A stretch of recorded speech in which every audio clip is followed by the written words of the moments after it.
India ने श्रीलंका को 213 run से पीछे छोड़कर फॉलो ऑन तो दिया, लेकिन कुछ घंटे बाद वही श्रीलंका 229 पे 6 और 16 रन से आगे दिखाई दे रही थी। तो क्या शुभमन गिल का फॉलो ऑन का डिसीजन उल्टा पड़ गया है या फिर स्कोरबोर्ड कुछ और कहना चाह रहा है और सिचुएशन कुछ और है? दूसरे टेस्ट मैच में टीम इंडिया के पास में एक अच्छी बढ़त शुरुआत से ही रही और टीम इंडिया ने 503 रन में अपना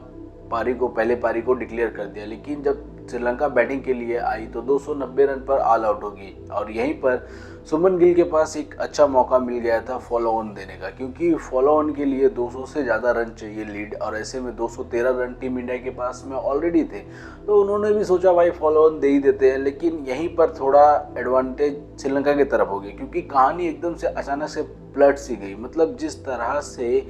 शुरुआत में लगा कि शायद फॉलो ऑन देने से टीम इंडिया को बेनिफिट होगा, लेकिन वहीं दूसरी तरफ श्रीलंका ने भाई खूंटे गाड़ दिए। मतलब डट के खेला है और उन्होंने, हालांकि विकेट टीम इंडिया ने निकाला है, लेकिन उसके बावजूद भी डे खत्म होते होते मतलब टाइमिंग थोड़ी उल्टी हो गई और दूसरी तरफ बारिश ने भी खेल बिगाड़ा। तो कहीं ना कहीं ये फॉलो ऑन अब सवाल के घेरे में आ गया है कि क्या ये देना सही था या फिर नहीं, क्योंकि इतनी बड़ी लीड के बाद भी टीम इंडिया को विकेट नहीं मिल रहे थे और ऐसे में 6 विकेट के नुकसान पर श्रीलंका 229 रन का कमबैक कर दिया और ऐसे में 16 रन का जो लीड था वो भी श्रीलंका के पास में मिल गया है। तो यहीं से थोड़ा जो मामला था वो कहीं ना कहीं श्रीलंका के पक्ष में जाने और उसको लेकर अब ये चर्चा होने लगी कि क्या फॉलो ऑन का डिसीजन गलत था, क्योंकि दोनों साइड ये फॉलो ऑन का डिसीजन टाइमिंग और श्रीलंका को लेकर लगातार दबाव को लेकर बहुत ज़्यादा चर्चा हुई। जहाँ एक तरफ टारगेट चेस करने का जो मौका था वो जल्दी मिल सकता था, लेकिन वहीं दूसरी तरफ रिस्क ये थे कि अगर अपोजिशन टीम अच्छे से बैटिंग करती है और ऐसे में टीम अगर रुक जाती है तो कहीं ना कहीं टीम इंडिया के ऊपर प्रेशर आ सकता था और दूसरी तरफ जो कि बॉलर थे उनके ऊपर में भी ये दबाव रहता कि दूसरे दिन फिर से कंटिन्यू उतनी ही बॉलिंग करनी पड़ती। तो ये सब देखने को मिला और जिस तरह से टीम इंडिया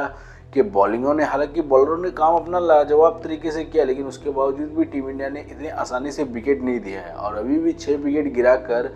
कहीं ना कहीं 16 रन की लीड दे दी है। और अब यहीं पर जाके असल खतरा जो कि श्रीलंका ने टीम इंडिया को लेके खड़ा कर दिया है वो है टाइमिंग का, क्योंकि अब टीम इंडिया के पास में सिर्फ और सिर्फ डे 5 बचा हुआ है, यानी एक दिन, और ऐसे में श्रीलंका के पास में अभी 4 विकेट है और वहीं टीम इंडिया को 16 रन की लीड भी दे चुका है। तो कहीं अगर 4 विकेट टीम इंडिया जल्दी गिरा देती है तो फिर ठीक है, और अगर कहीं गलती से भी थोड़ी पारी लंबी खींच जाती है और लीड भी अच्छी खासी दी जाती है तो ऐसे में टीम इंडिया के लिए ये थोड़ा मुश्किल हो सकता है, क्योंकि लास्ट डे है और ऐसे में वेदर जो है, जो बारिश का सिचुएशन है वो कहीं ना कहीं अनप्रिडिक्टेबल है भाई, कब क्या हो रहा है ये किसी को नहीं समझ आ रहा है। और ऐसे में अगर थोड़ा भी श्रीलंका अगर खेल जाती है और अच्छा खासा स्कोर कर देती है तो टीम इंडिया का फॉलो ऑन का डिसीजन कहीं ना कहीं गलत साबित हो सकता है। वैसे देखना दिलचस्प होगा कि होता क्या है, और ये 5वें दिन में ये टेस्ट मैच अभी भी मतलब पूरी तरह से क्लियर नहीं है कि आखिर होगा क्या। और इसमें देखिए 2-3 सिचुएशन हो सकती है, क्योंकि एक तरफ अगर मान लो श्रीलंका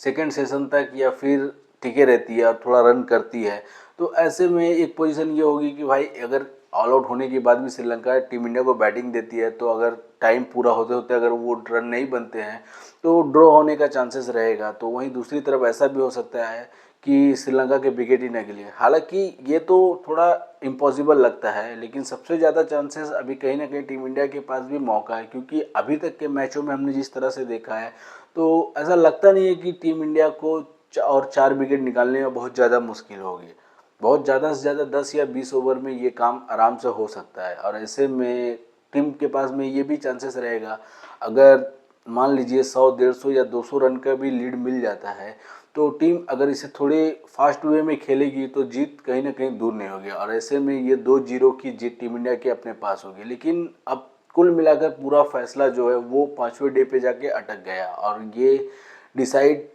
देखने वाली बात होगी कि श्रीलंका अपने 4 विकेट को कैसे रोकता है और टीम इंडिया श्रीलंका को कैसे घेरती है। आपको क्या लगता है कि ये मैच किसके नाम हो गया? हमें कमेंट में ज़रूर बताइएगा।